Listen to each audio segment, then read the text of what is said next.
Hello friend, आप सबका स्वागत है हमारे यूट्यूब चैनल क्रिकेट पे। दोस्तों, इस वीडियो में हम 35 क्वेश्चन साइकोलॉजी के सोल्व करेंगे। आप सबको पता होगा कि हम एनटीटी का पेपर सोल्व कर रहे हैं। इसी संबंध में पार्ट फर्स्ट है वो कल अपलोड कर दिया था मैंने। अगर आपने नहीं देखा तो उसको भी आप ज़रूर देखें। और इसके अलावा भी बहुत से क्वेश्चन हैं, एच टेट हो या फिर यूपी टेट हो और आर टेट के भी लगभग हम सभी पेपर है वो कर चुके हैं साइकोलॉजी के। तो आप उनको ज़रूर देखें। बाकायदा अलग से प्लेलिस्ट बनी हुई है, प्लेलिस्ट से आप सभी वीडियो देखना, आपको बहुत ज़्यादा फायदा वो एग्जाम में मिलेगा। अब दोस्तों, बिना किसी देरी के हम शुरू करते हैं आज का हमारा वीडियो को लास्ट तक जरूर देखें। तो ये देखिए दोस्तों, हमने 38 क्वेश्चन वो कर लिए थे। 38 का क्वेश्चन था सृजनात्मक चिंतन से संबंधित। जो सृजनात्मक चिंतन का जो टोरेंस परीक्षण है उसमें आप सबको बताया था मैंने 6 शाब्दिक परीक्षण होते हैं और 3 अशाब्दिक उप परीक्षण होते हैं। तो 38 क्वेश्चन हमने पार्ट फर्स्ट में कर लिए थे। अब हम अगला क्वेश्चन देखते हैं। अगला क्वेश्चन है, विशिष्ट बालक का अर्थ है प्रतिभाशाली बालक, धीमी गति से सीखने वाले बालक, सामान्य बालक की अपेक्षा कम या अधिक गुण वाला, या समस्यात्मक बालक। तो दोस्तों अच्छा क्वेश्चन है ये भी। विशिष्ट बालक का अर्थ यहाँ पे क्या है? तो विशिष्ट बालक का अर्थ है सामान्य बालक की अपेक्षा कम या अधिक गुण वाला। ऑप्शन नंबर डी है वो यहाँ पे बिल्कुल राइट हो जाएगा। क्योंकि प्रतिभाशाली बालक वो भी हम मतलब विशिष्ट बालक कह सकते हैं, समस्यात्मक बालक भी विशिष्ट होता है, धीमी गति से सीखने वाले बालक वो भी हम विशिष्ट बालक सीख सकते हैं। इसलिए तीनों का सही उत्तर क्या हो जाएगा? ऑप्शन नंबर डी में तीनों बातें इंक्लूड है कि सामान्य बालक की अपेक्षा कम या अधिक गुण वाला बालक होता है वो विशिष्ट बालक होता है। तो ऑप्शन नंबर डी है वो यहाँ पे बिल्कुल राइट हो जाएगा। अब आता है अगला क्वेश्चन, इनमें से कौन सा कृत्य बाल अपराध नहीं है? नशा करना, कक्षा से भाग जाना, चोरी करना और कक्षा में नींद निकालना। तो मतलब कक्षा में सोना। तो बाल अपराध कौन सा नहीं है यहाँ पे? तो दोस्तों ये भी अच्छा क्वेश्चन है। आप सबको पता है कि कक्षा में सोना कोई अपराध नहीं है। ऑप्शन नंबर बी है वो यहाँ पे बिल्कुल राइट हो जाएगा, कक्षा में नींद निकालना। अब है अगला क्वेश्चन, वर्तमान में असमर्थ या निःशक्त बालकों की शिक्षा है समावेशित शिक्षा, रचनात्मक शिक्षा, विशिष्ट शिक्षा और योगात्मक शिक्षा। तो दोस्तों ये असमर्थ या निःशक्त बालकों की जो शिक्षा होती है इससे संबंधित भी एक क्वेश्चन डेफिनेटली एग्जाम में आता है। तो आपको याद होना चाहिए ये है समावेशित शिक्षा। ऑप्शन नंबर ए हो यहाँ पे बिल्कुल राइट हो जाएगा, 41 में ए, ऑप्शन नंबर ए समावेशित शिक्षा। अब आता है अगला क्वेश्चन, मानसिक रूप से स्वस्थ व्यक्ति रहता है जंगल में, पहाड़ पर, होटल में और यथार्थ की दुनिया में। तो दोस्तों ये तो एकदम मतलब इजी क्वेश्चन हो जाएगा ऑप्शन के हिसाब से। तो मानसिक रूप से स्वस्थ व्यक्ति रहता है यथार्थ की दुनिया में, ऑप्शन नंबर सी है वो यहाँ पे बिल्कुल राइट है।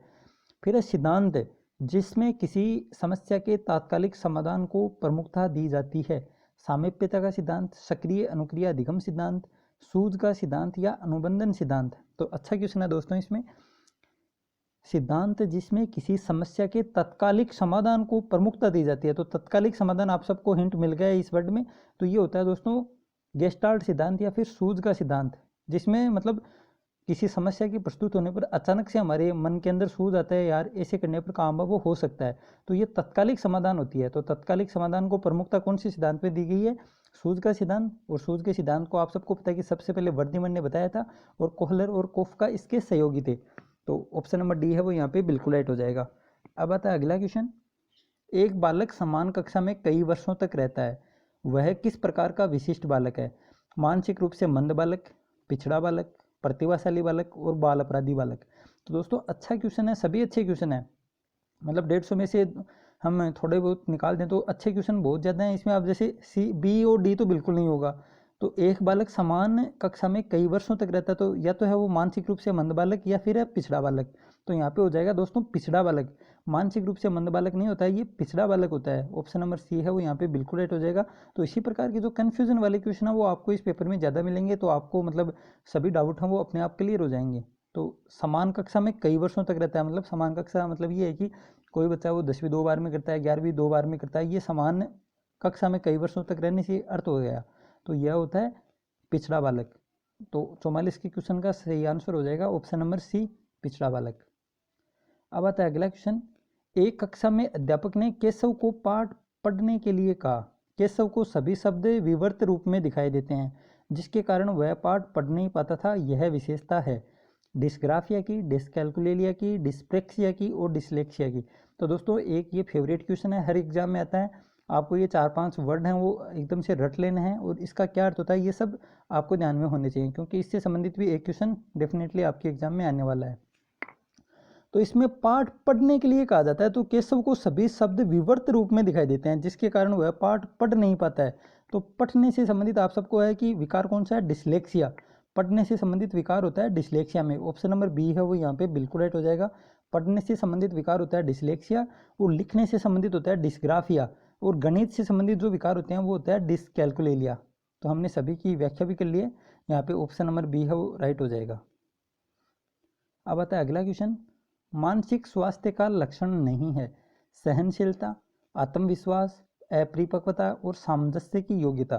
तो यहाँ पे आपको मतलब क्वेश्चन है वो आराम से पढ़ना है, ढंग से पढ़ना है। नहीं है वो पूछा है, तो नहीं है कौन सा, अपरिपक्वता। ऑप्शन नंबर डी है वो बिल्कुल राइट हो जाएगा। फिर आता है अगला क्वेश्चन।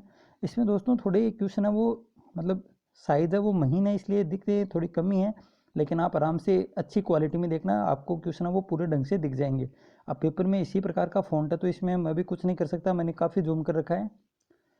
फिर आता है अगला क्वेश्चन, 47 नंबर का क्वेश्चन है, गर्भावस्था की किस अवस्था में भ्रूण की तीनों परतों का निर्माण हो जाता है, बीजावस्था, गर्भस्थ शिशु की अवस्था, भ्रूणावस्था या शेषावस्था।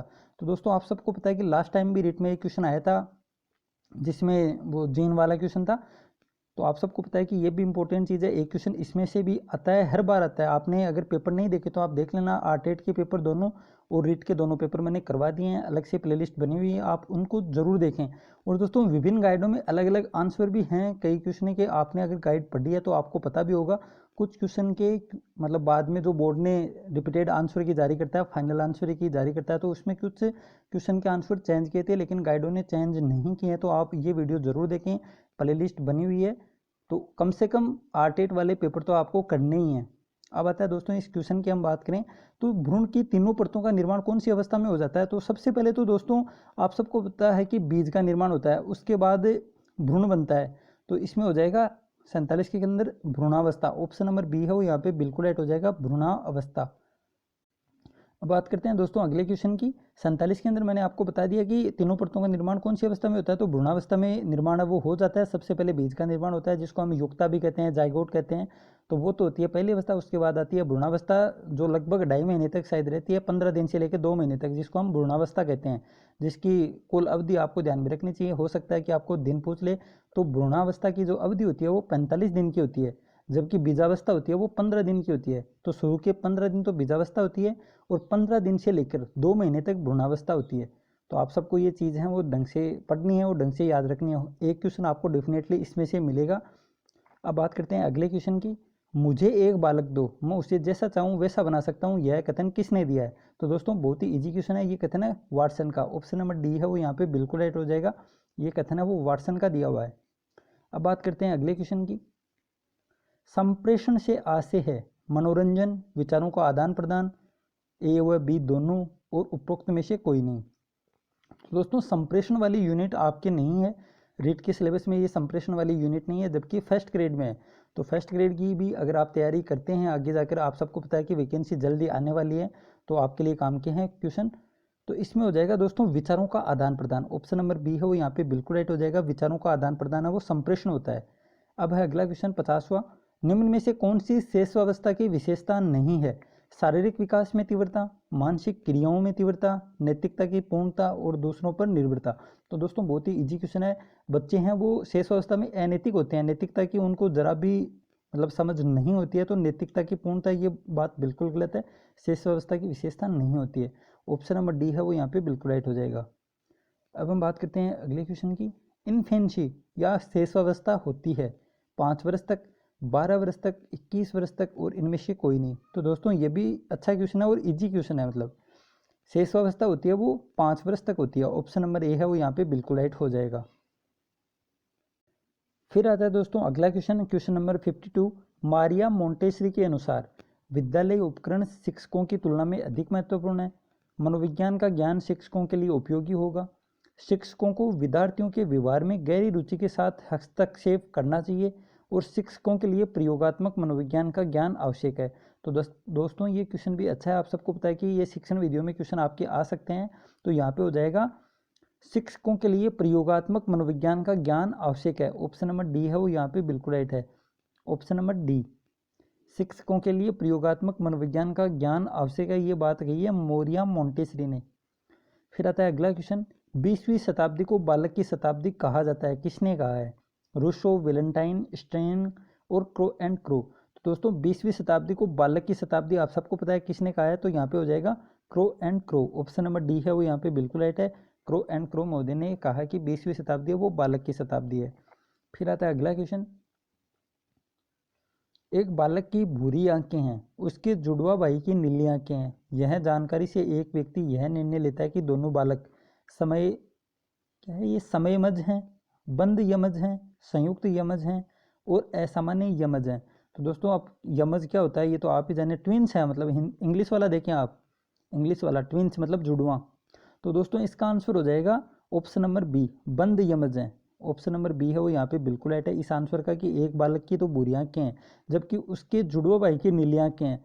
तो यह जानकारी से एक व्यक्ति यह निर्णय लेता है कि दोनों बालक हैं बंद यमज। तो आप देख लेना, अब ये मेरे समझ में नहीं है क्वेश्चन क्या पूछा है, क्या पूछना चाहता है, लेकिन इसका आंसर है वो ऑप्शन नंबर बी है, बंद यमज है। अब आता है अगला क्वेश्चन, निम्न में से लिंग गुणसूत्रों के कौन से संयोजन का परिणाम नर संतति होता है, मतलब बालक का निर्माण कौन से गुणसूत्रों से होता है? तो दोस्तों आप सबको पता होगा कि XY गुणसूत्र वो मतलब एक बालक में पाए जाते हैं और XX पाए जाते हैं लड़की में या फिर बालिका में। तो यहाँ पे 55 के क्वेश्चन का आंसर हो जाएगा ऑप्शन नंबर बी। फिर आता है अगला क्वेश्चन, मस्तिष्कोन्मुखी विकास क्रम में सबसे पहले विकसित होने वाला शरीर का अंग है, गर्दन, पैर, मुख और सिर। तो दोस्तों मस्तिष्कोन्मुखी विकास क्रम में सबसे पहले सिर का निर्माण होता है, ऑप्शन नंबर डी है वो यहाँ पे बिल्कुल राइट हो जाएगा, ऑप्शन नंबर डी।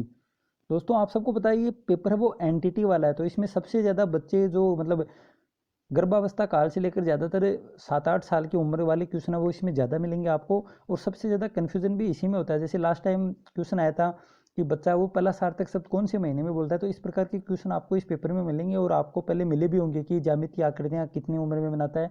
तो ये क्वेश्चन है वो आपकी रीट की एग्जाम में आ सकते हैं, इसलिए आपके लिए ये पेपर है वो काम का है, आप लास्ट तक जरूर देखें, आपको फ़ायदा ज़रूर होगा। फिर आता है अगला क्वेश्चन, जीन पियाजे द्वारा दी गई संज्ञानात्मक विकास की प्रथम अवस्था है। तो दोस्तों प्रथम अवस्था है SMS, संवेदी गामक प्रेरक अवस्था, ऑप्शन नंबर सी है वो यहाँ पे बिल्कुल राइट है। आप सबको पता होगा कि जो पियाजे ने 4 अवस्था बताई थी उसमें सबसे पहली है SMS, उसके बाद आती है POS, मतलब POS का मतलब है प्री ऑपरेशनल स्टेज, और उसके बाद आती है COS कंक्रीट ऑपरेशन स्टेज, और लास्ट में आती है फॉर्मल FOS मतलब फॉर्मल ऑपरेशन स्टेज। तो यहाँ पे पूछिए हमको संज्ञानात्मक विकास की पहली अवस्था, तो यहाँ पे हो जाएगी संवेदीगामक प्रेरक अवस्था।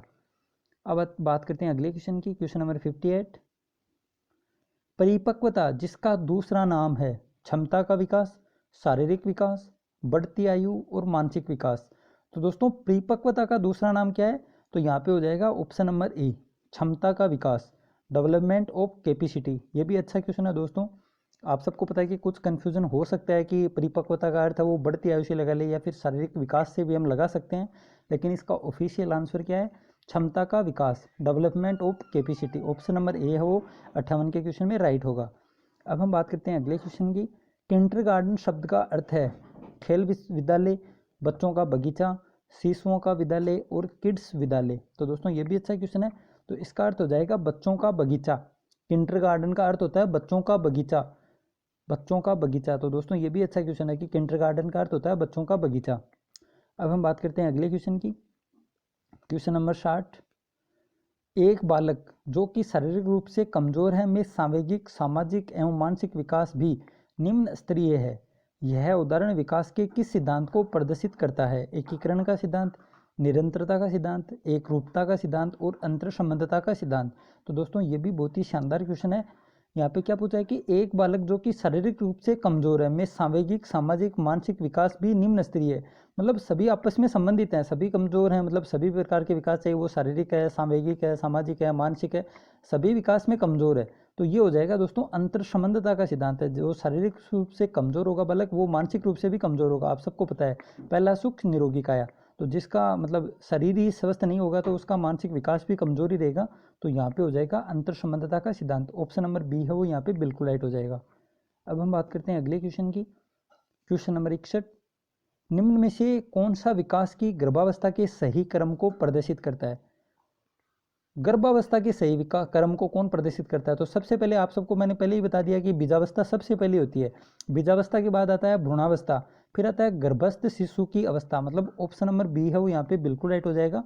सबसे पहले बीजावस्था, इसकी बात हम कर चुके हैं, पहले बीजावस्था होती है वो 15 दिन की होती है। आप सबको ऐसे भी पूछ सकता है कि बीजावस्था की अवधि, तो बीजावस्था की अवधि होती है 15 दिन और भ्रूणावस्था की अवधि होती है 45 दिन, 15 दिन से लेकर 2 महीने तक ये होती है भ्रूणावस्था। फिर आता है अगला क्वेश्चन, नवजात शिशु का आकार एवं भार कितना होता है? तो दोस्तों ये भी अच्छा क्वेश्चन है, और मतलब किसी गाइड में कुछ मिलेगा, किसी गाइड में कुछ मिलेगा, तो आप इसका स्क्रीनशॉट ले लें और आपको यही ध्यान में रखना है। तो इसका आंसर है दोस्तों क्वेश्चन नंबर 62 में ऑप्शन नंबर सी, 19.5 इंच और 7.5 पाउंड है वो तो वजन होता है, और आकार होता है 19.5 इंच। तो आप ये ध्यान में रखना, नवजात जो शिशु होता है जो जन्म लेता है उसका आकार 19.5 इंच होता है और 7.5 पाउंड उसमें भार होता है। अब हम बात करते हैं अगले क्वेश्चन की, पूर्व बाल्यावस्था की आयु अवधि कितनी होती है? जन्म से 3 वर्ष तक, 4 वर्ष से 6 वर्ष तक, 7 वर्ष से 12 वर्ष तक और 13 वर्ष से 18 वर्ष तक। तो पूर्व बाल्यावस्था की बात हो रही है यहाँ पे, तो पूर्व बाल्यावस्था होती है दोस्तों ऑप्शन नंबर सी यहाँ पे बिल्कुल राइट हो जाएगा, 4 वर्ष से 6 वर्ष तक। 4 वर्ष से 6 वर्ष तक होती है पूर्व बाल्यावस्था और 7 से 12 होती है उत्तर बाल्यावस्था। तो यहाँ पे ऑप्शन नंबर सी है वो इस क्वेश्चन में राइट हो जाएगा। उम्मीद है दोस्तों आपको वीडियो पसंद आया होगा, वीडियो को आप ज़्यादा से ज़्यादा लाइक करें, और अगर आपने मेरे पीछे के वीडियो नहीं देखे हैं तो आप गलती कर रहे हैं, बहुत बड़ी गलती कर रहे हैं, आपको पछताना पड़ेगा बाद में। एग्जाम के बाद मैं ये वीडियो ज़रूर बनाऊंगा कि इन क्वेश्चनों में कितने क्वेश्चन आपको रीट की एग्जाम में देखने को मिले हैं, सीटेट की एग्जाम में देखने को मिले हैं, तो ये वीडियो भी मैं ज़रूर बनाऊंगा एग्जाम के बाद। लेकिन वीडियो आप ज़रूर देखें, पूरा देखें और रिविज़न भी करें, वरना आपको याद नहीं होगा एक बार पढ़ने से, तो रिविज़न ज़रूर करें समय के साथ। तो दोस्तों मिलते हैं जल्दी दूसरे वीडियो में। थैंक यू, जय हिंद, जय भारत।